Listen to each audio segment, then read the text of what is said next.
அருமையானவர்களே, எப்படி இருக்கீங்க? சந்தோஷமாக இருக்கீங்களா? நிச்சயமாகவே நீங்கள் சந்தோஷமாக, மகிழ்ச்சியாக, ஆசீர்வாதமாக இருக்க வேண்டும் என்று சொல்லி ஆண்டவருக்குள்ளே உங்களை வாழ்த்துகின்றேன்.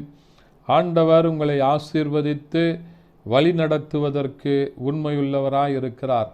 தொடர்ந்து இந்த காலையில் கர்த்தருடன் என்கிறதான யூடியூப் நிகழ்ச்சியை பாருங்கள், மற்றவர்களோடு கூட பகிர்ந்து கொள்ளுங்க. ஆண்டவர் பெரிய காரியங்களை செய்வார். இந்த நாளிலும் ஒரு அருமையான கர்த்தருடைய வார்த்தை என்னன்னு சொன்னால், லூக்கா எழுதின சுவிசேஷம் 13ஆம் அதிகாரம் 13வது வசனம் இப்படியாய் சொல்கிறது: அவள் மேல் தமது கைகளை வைத்தார், உடனே அவள் நிமிர்ந்து தேவனை மகிமைப்படுத்தினாள் என்று சொல்லுகிற அருமையான வசனத்தை பார்க்கிறோம். எனக்கு அருமையானவர்களே, அந்த இடத்துல 18 வருஷமாக வியாதியோடு கூட இருந்த ஒரு கூனி நிமிர்ந்து அவளால் நிற்க முடியாது. அவளால் உலகத்தை பார்க்க முடியாது. தரையே பார்த்து கொண்டிருந்தா. தரையை பார்த்து கொண்டிருந்த அவளை ஆண்டவர் அன்னார்ந்து வானத்தை பார்க்கும்படியாக அவளை தொட்டு அவளை சுகப்படுத்தினார் என்று சொல்லி பார்க்கிறோம்.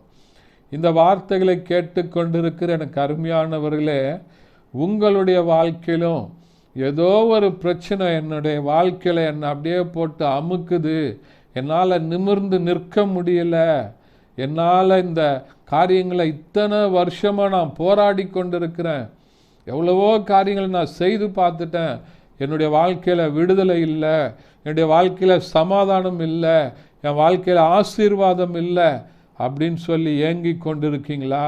இந்த 18 வருஷமாக எவ்வளவு வேணும் நிமிரக்கூடாமல் இருந்த கூனியை இயேசு தொட்டார். தொட்ட மாத்திரத்தில் ஆண்டவருடைய வல்லமை வெளிப்பட்டது, அவள் சுகமானாள் என்று சொல்லி பார்க்கிறோம். இன்றைக்குமாக எத்தனையோ ஆண்டுகளாக உங்களை வேதனைப்படுத்தின பிரச்சனைகளில் இருந்து உங்களை நிமிர முடியாமல் உங்களை போட்டு அழுத்தி கொண்டிருக்கிற பாரத்தில் இருந்து ஆண்டவர் உங்களுக்கு விடுதலை தருவார். ஆண்டவருடைய வசனம் சொல்கிறது, வருத்தப்பட்டு பாரம் சுமக்கிறவர்களே நீங்கள் எல்லாரும் என்னிடத்தில் வாங்க அப்படின்னு சொல்லி ஆண்டவர் சொல்கிறார். ஆண்டவர் கிட்ட தொடுகிற அளவிற்கு அந்த கூனி போனதுனால அன்றைக்கு இயேசு அவளை தொட்டு சுகப்படுத்தினார். இந்த வசனத்தை வார்த்தையை கேட்டுக்கொண்டிருக்கிற நீங்களும் ஆண்டவருக்கு அருகிலே போகும்போது, ஆண்டவரை விசுவாசித்து ஆண்டவரை நீங்கள் நெருங்கும்போது நிச்சயமாகவே ஆண்டவர் உங்கள் வாழ்க்கையில் அற்புதங்களை செய்து உங்களை ஆசீர்வதிக்க உண்மையுள்ளவராக இருக்கிறார். ஜெபிக்கலாமா? பரிசுத்த பிதாவே, உம்மை துதிக்கிறோம், உம்மை ஸ்தோத்தரிக்கிறோம், உம்முடைய நாமத்தை மையப்படுத்துகிறப்பா.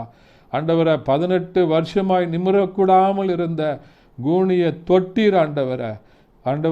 இந்த ஆண்டவரை உலகத்தை கீழேயே பார்த்து கொண்டிருக்கின்ற அவளை அன்னார்ந்து வானத்தை பார்க்க செய்தீரே. அதே தேவன் இந்த இன்றைக்குமாக வாழ்க்கையில் பிரச்சனையோடு வேதனையோடு உபத்திரவத்தோடு இருக்கிற பிள்ளைகளை சுகப்படுத்துவீராக. அற்புதங்களை செய்யுங்க இயேசுவின் நாமத்தில் பிதாவே, ஆமென். தேங்க்யூ. God bless you.